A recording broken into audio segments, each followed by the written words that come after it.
In fact, just recently, steel workers in Ohio and throughout the Midwest, Pennsylvania, are in a position now to sell steel to China because we won that case. We had a tire case in which they were flooding us with cheap domestic tires, or cheap Chinese tires. And we put a stop to it, and as a consequence, saved jobs throughout America. I have to say that Governor Romney criticized me for being too tough in that tire case. Said this wouldn't be good for American workers and that it would be protectionist. But I tell you, those workers don't feel that way. They feel as if they had finally an administration who was going to take this issue seriously. Over the long term, in order for us to compete with China, we've also got to make sure, though, that we're taking care of business here at home.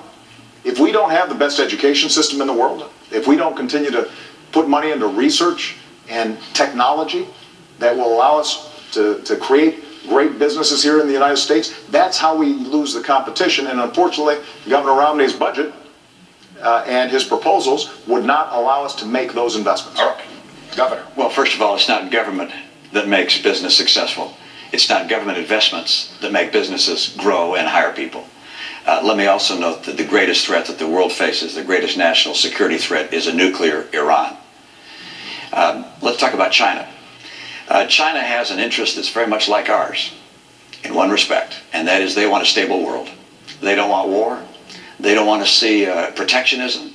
They don't want to see the world break out into various forms of chaos, because they have to manufacture goods and put people to work. They have about 20 million people coming out of the farms every year, coming into the cities, needing jobs. So they want the economy to work and the world to be free and open. And so we can be a partner with China. We don't have to be an adversary in any way, shape, or form. We can work with them. We can collaborate with them if they're willing to be responsible. Now, they look at us and say, is it a good idea to be with America? How strong are we going to be? How strong is our economy? They look at the fact that we owe them $1 trillion and owe other people $16 trillion in total, including them.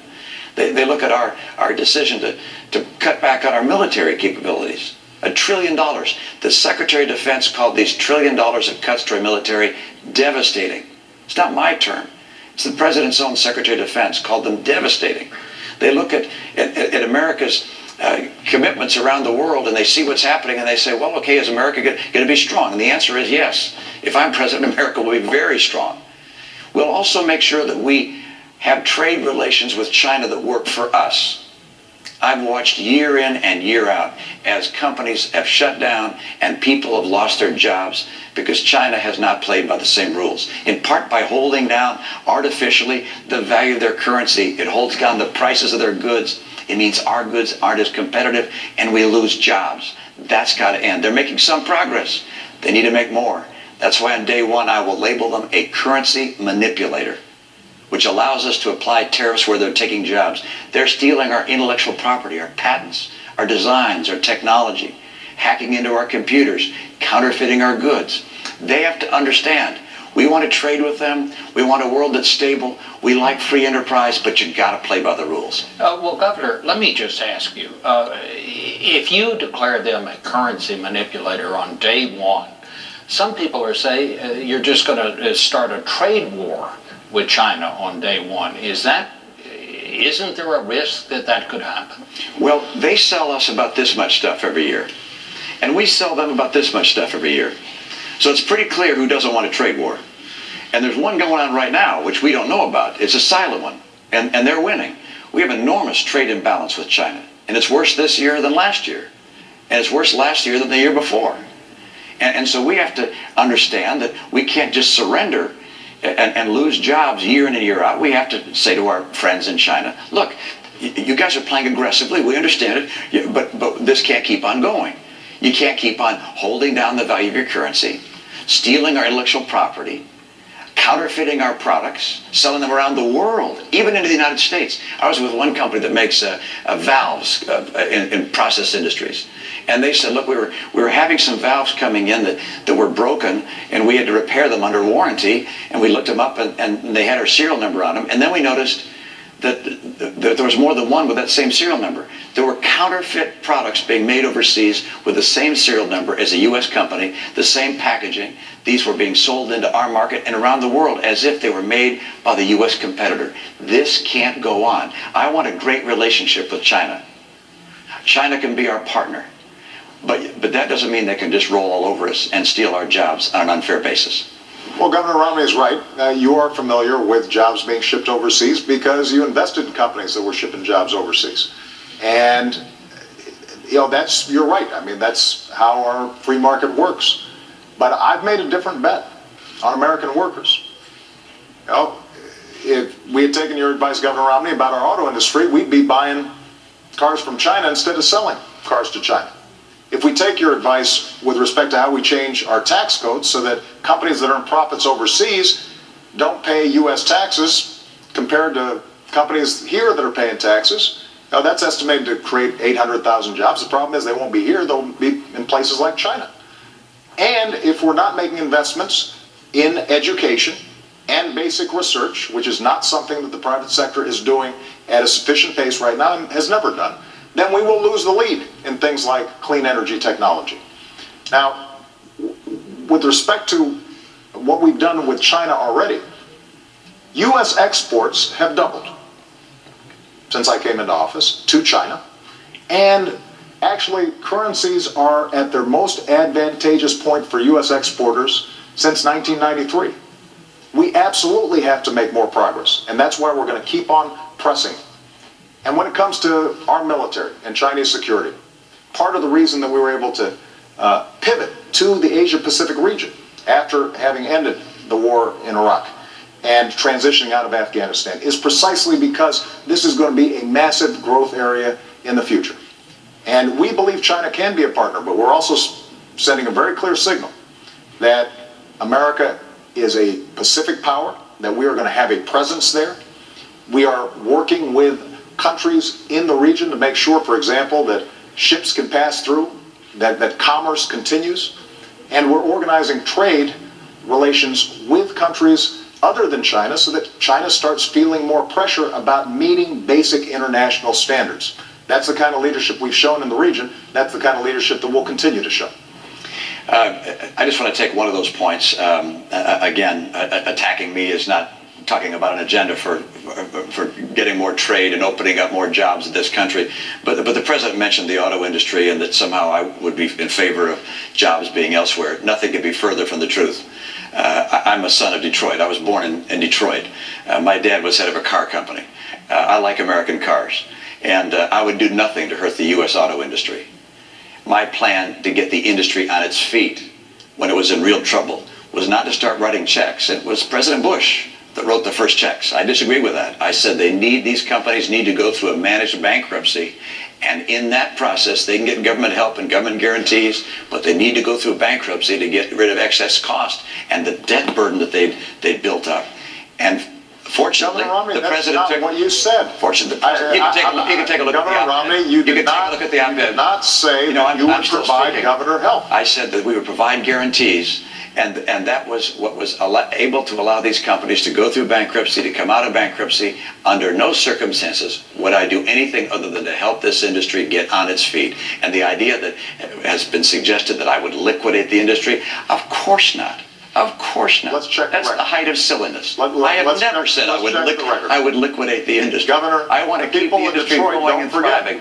And that's why I have the kind of commitment to make sure that our industries in this country can compete and be successful. We in this country can compete successfully with anyone in the world. And we're going to. We're going to have a president, however, that doesn't think that somehow the government investing in car companies like Tesla and Fisker making electric battery cars. This is not research, Mr. President. These are the government investing in companies, investing in Solyndra. This is a company. This isn't basic research. I want to invest in research. Research is great. Providing funding to universities and think tanks, great. But investing in companies? Absolutely not. That's the wrong way to go. I'm still speaking. So I want to make sure that we make America more competitive, and that we Do those things that make America the most attractive place in the world for entrepreneurs, innovators, businesses to grow.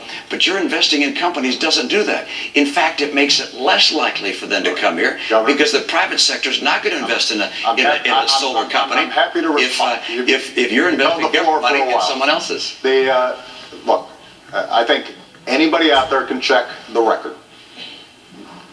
Governor Romney, you keep on trying to airbrush history here. You were very clear that you would not provide government assistance to the U.S. auto companies even if they went through bankruptcy. You said that they could get it in the private marketplace. That wasn't true. They would have gone through a liquid... You're wrong. No, I am not wrong. I am not People wrong. can look it up. You're right. People will look it up. Good. But more importantly, it is true that in order for us to be competitive, we're going to have to make some smart choices right now. Cutting our education budget, that's not a smart choice. That will not help us compete with China. Cutting our investments in research and technology, that's not a smart choice. That will not help us compete with China. Bringing down our deficit by adding $7 trillion of tax cuts and military spending that our military is not asking for, before we even get to the debt that we currently have, that is not going to make us more competitive. Those are the kinds of choices that the American people face right now. Having a tax code that rewards companies that are shipping jobs overseas instead of companies that are investing here in the United States, that will not make us more competitive. And the one thing that I'm absolutely clear about is that after a decade in which we saw drift, jobs being shipped overseas, nobody championing American workers and American businesses, we've now begun to make some real progress. What we can't do is go back to the same policies that got us into such difficulty in the first place. And that's why we have to move forward and not go back. I could agree more about going forward, but I certainly don't want to go back to the policies of the last 4 years. The policies of the last 4 years have seen incomes in America decline every year for middle-income families, now down $4,300 during your term. 23 million Americans still struggling to find a good job. When you came to office, 32 million people on food stamps. Today, 47 million people on food stamps. When you came to office, just over $10 trillion in debt. Now, $16 trillion in debt. It hasn't worked. You said by now we'd be at 5.4% unemployment. We're 9 million jobs short of that. I've met some of those people. I've met them in Appleton, Wisconsin. I met a young woman in Philadelphia who's coming out of college, can't find work. Ann was with someone just the other day that was just weeping about not being able to get work. It's just a tragedy in a nation so prosperous as ours that these last 4 years have been so hard. And that's why it's so critical that we make America once again the most attractive place in the world to start businesses, to build jobs, to grow the economy. And that's not going to happen by just hiring teachers. Look, I love teachers, and I'm happy to have states and communities that want to hire teachers do that. By the way, I don't like to have the federal government start pushing its way deeper and deeper into our schools. Let the states and localities do that. I was a governor. The federal government didn't hire our teachers. But I love teachers. But I want to get our private sector growing, and I know how to do it. I think we all love teachers. Gentlemen, thank you so much for a very vigorous debate. We have come to the end. It is time for closing statements. I believe you're first, Mr. President. Well, thank you very much, Bob, Governor Romney, and to Lynn University. You've now heard 3 debates, months of campaigning, and way too many TV commercials. And now you've got a choice. Over the last 4 years, we've made real progress digging our way out of policies that gave us 2 prolonged wars, record deficits, and the worst economic crisis since the Great Depression. And Governor Romney wants to take us back to those policies. Foreign policy that's wrong and reckless, economic policies that won't create jobs, won't reduce our deficit, but will make sure that folks at the very top don't have to play by the same rules that you do. And I've got a different vision for America. I want to build on our strengths. And I've put forward a plan to make sure that we're bringing manufacturing jobs back to our shores by rewarding companies and small businesses that are investing here, not overseas. I want to make sure we've got the best education system in the world, and we're retaining our workers for the jobs of tomorrow. I want to control our own energy by developing oil and natural gas, but also the energy sources of the future. Yes, I want to reduce our deficit by cutting spending that we don't need, but also by asking the wealthy to do a little bit more, so that we can invest in things like research and technology that are the key to a 21st century economy. As Commander-in-Chief, I will maintain the strongest military in the world, keep faith with our troops, and go after those who would do us harm. But after a decade of war, I think we all recognize we got to do some nation building here at home, rebuilding our roads, our bridges, and especially caring for our veterans who sacrificed so much for our freedom. You know, we've been through tough